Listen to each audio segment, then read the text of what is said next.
back to BLOCKTV. It's time now for chain breakers. Now, it's been a tough couple of months for altcoins, which have lost some major ground against Bitcoin as the market surged, particularly in the first half of 2019. But there are those that still refuse to lose hope of a resurgence in the coins that really matter.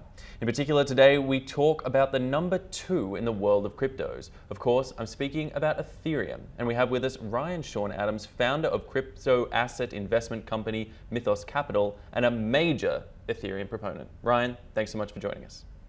Hey Asher, great to be here. Okay, so just to kick things off, I've got to deal with, I suppose we could call it the elephant in the room.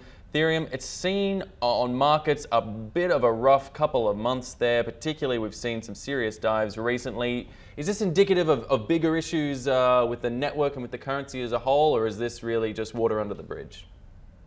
You know, I think we really have to zoom out. I mean, the Ethereum network is 4 years old. I think that the fundamentals really aren't being reflected in the price right now versus USD versus even Bitcoin. And I think the market will catch up to the fundamentals. I also think there's some major catalysts in store for Ethereum this year. So for example, you know, ETH 2.0 is scheduled to release sometime in the next, call it 6 to 9 months. I think that'll be a major catalyst. There's some other things too that are sort of, boiling under the ocean that you can kind of watch here, and I expect the fundamentals will increase the price over time, but like no price predictions for me. I'm not sure how long the bear will last, and we'll just have to see. But now you've said in writings in the past that the price point as it stands now, and we'll get a little bit into more detail later on some of the writings that you did, but just at a basic level, the price point as it stands now is not really a key metric for you. It's not something that you see as indicative of the strength of the network as a whole. Could you break that down a little bit for us? Yeah, so I think in the short run that's true, but in the long run, actually, I do think that the price of ETH is indicative of the strength of the network. I've written this often and said this often, that I firmly believe that ETH as an asset needs to become a store of value, programmable money in order for the Ethereum network to be successful. So in the short run, it's going to remain volatile. There's going to be price swings. The market may be mispricing ETH from an asset perspective. But in the long term, I expect that to change, and I do think that price of ETH matters, and I do think we'll see some massive growth from that side. Now we've seen, as you pointed out, Ethereum now about 4 years old. It's hitting I suppose we could call it a tipping point. As I say, for a child at 4 years, it'd be going in that key stage from toddler to full-blown child right there, getting itself on the road. But it's facing now a very different landscape to where it was 4 years ago, with some distinct competition in the market itself, whether we're talking about in the dApp world with Tron and EOS, or just generally the vast array of different coins out there in a big sort of what would be called altcoin landscape. Do you think that Ethereum still has what it takes, whether from the financial perspective, the network perspective, whatever it might be, to distinguish itself from, I guess, some of its potential competition? Yeah, so I think there are a few fallacies in there in kind of the narrative that really aren't fundamental. One of the fallacies being that ETH is an altcoin. I don't think ETH is an altcoin. The term altcoin in general was meant to refer to, like, it was, came out in the 2012, 2013 era and referred to coins that hard forked from Bitcoin, essentially copied their code base. ETH is its own thing. It's its own separate economy. It has its own strengths. There are periods of time where it's decoupled from Bitcoin. Like, ETH is no longer an altcoin. So, that's one aspect of the narrative that I do think will change in the future. The other narrative aspect that I somewhat disagree with is that there are all of these smart contract competitors to Ethereum. I actually, think that Ethereum kind of stands on its own in that it is the only platform with the sovereign grade security capable of creating a decentralized finance layer and capable of launching monies on top of it. the EOS and the Trons of the world, they may be competing in kind of the dApp space. That's okay. I mean, they can kind of have that. Ethereum's main value proposition is creating a permissionless, decentralized, open financial system for the world with a base money that is ETH at its foundation. And I think from that perspective, it's relatively unchallenged with this new slew of so-called competitors and ETH killers.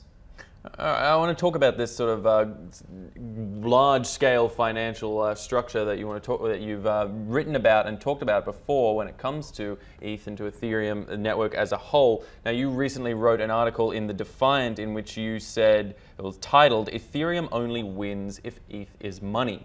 Now, can you summarize your argument there for our viewers? Yeah, so I think that that is the only way that ETH wins, but I also think that ETH is money today. So it's more of sort of a progressive thing, that ETH is going to increase in its moneyness over time. It already is money in some respect, but it's going to increase in its moneyness over time.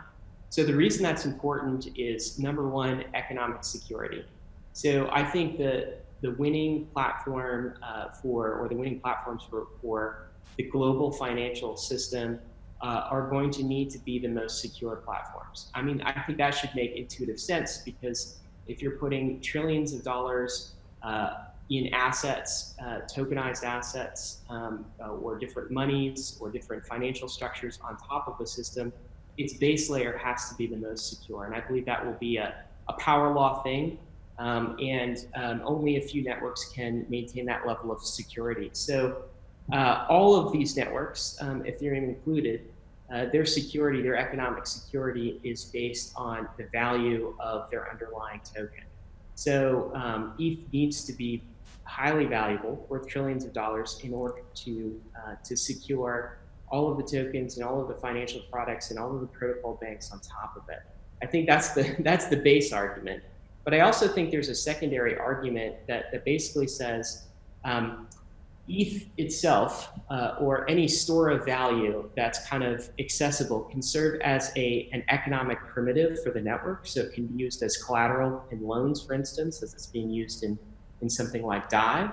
And so a base native store of value crypto asset essentially provides economic bandwidth to the system.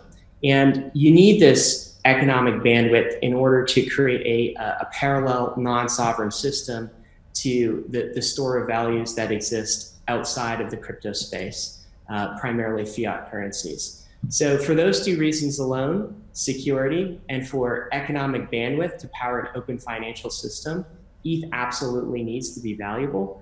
And I'm pretty excited, because I think it's been a progression over time of ETH being money, and it will become more money-like over time as well. But I suppose I've got to ask, there are two questions, rather, I'd say I have with the points you just raised. I mean, one, I suppose I've got to wonder, in terms of a store of value, I guess there would be many out there, and the way that the market is structured right now, that would say that Bitcoin serves more functionally as that store of value. And I suppose as well to say, if it relies on ETH being worth trillions of dollars. I mean, that's a big number to put out given where its current market cap stands. Do you think that that is realistic a goal at this stage, given the way the realities of the market actually are? Yeah, I do think it's absolutely a realistic goal. So, I remember when ETH was worth millions, and when Bitcoin was worth millions as well. These markets grow exponentially, and so the hundreds of billions today, can easily reach the trillions tomorrow. I think that the main difference between ETH and Bitcoin right now in store of value characteristic is the narrative, or what I might call the meme. So I think Bitcoin has a very strong meme around its fixed cap of 21 million, and that has helped to essentially propel it in kind of the store of value category a bit more than ETH. But if you look at the actual fundamentals, and you look at things like issuance, for example, Bitcoin issuance is 3.9% per year. Ethereum is 4.6% per year right now. It's even likely that ETH issuance with the advent of ETH 2.0 will drop below 1% before Bitcoin does. And then from a sustainability perspective, Bitcoin will at some point in the future, and this might be in the 5 to 10 year time frame where it starts to feel some pressure, as Bitcoin issuance decreases, security of the network could very well decrease as well. So it's questionable whether that's sustainable. On the ETH side of things, the monetary policy, the issuance policy, is basically lowest possible issuance to secure the network. So it won't have to deal with this security, security reduction factor in the future, and that appears to be more sustainable. So I would definitely separate market narrative today from like fundamentals today. And in my opinion, ETH as a store of value is a bet that the market wakes up and starts to realize these fundamentals. Okay. And now talking, of course, you mentioned already the Ethereum 2.0 and what that's going to look like. For those who aren't sort of familiar with the plan there, I mean, it's ambitious and all-consuming, talking even about the idea of a world computer as Ethereum was originally envisioned. Could you break that down a little bit for our viewers? Yeah, a couple things. So one, the world computer idea, I mean, definitely, if that's an analogy that's been used for Ethereum, it's not, in my opinion, the most helpful analogy, because people automatically think a world computer means like, a decentralized AWS. And really, world computer for Ethereum is just like, it's like Bitcoin, but with state. Bitcoin, but programmable, so that you can launch assets and various banking and value protocols on top of it. But that aside, yeah, the Ethereum social contract has always valued scalability at the base layer as a core priority. And the reason that's important is because without scalability at the base layer, it's questionable whether your money protocol can essentially scale into a decentralized global financial system rather than being captured by various banks and crypto banks and settlement layers that need to settle to the base layer. So scalability is essential, and ETH 2.0 is one of the scalability avenues that Ethereum is pursuing right now, along with other kind of layer 2 solutions that are going on in parallel. ETH 2.0 now looks like a phase 0 might launch in Q1 of 2020. So phase 0 would just enable kind of the staking function. So it would just kind of kickstart the network. It'll be another 1 to 2 years after that before all of ETH 2.0 is essentially available and realized. But the reason this phase 0 is important is because it essentially sets up the foundation of this parallel ETH 2.0 chain, and it kicks off what I might call like the initial bond market for ETH. In other words, it kicks off the ability for you to take some of your ETH as an asset, put it into a bond, essentially stake it, and start receiving some rewards while the network is progressing. So it's a very exciting time for the community, and I think the dev teams are really closing in on that date in early 2020. Well, certainly it does sound like a lot of exciting development, certainly no stagnation in the world of Ethereum, plenty to watch and plenty for us to pay attention to, and that's something we will certainly be doing here. I want to thank you, Ryan Sean Adams of crypto investment company Mythos Capital, for helping to break down a little bit about what's happening in the world of Ethereum for us now, an interesting place and something we'll be watching closely here at BLOCKTV. Stay with us at blocktv.com for all the latest in news and information. I'm Asher Westrop Evans. Thanks for watching.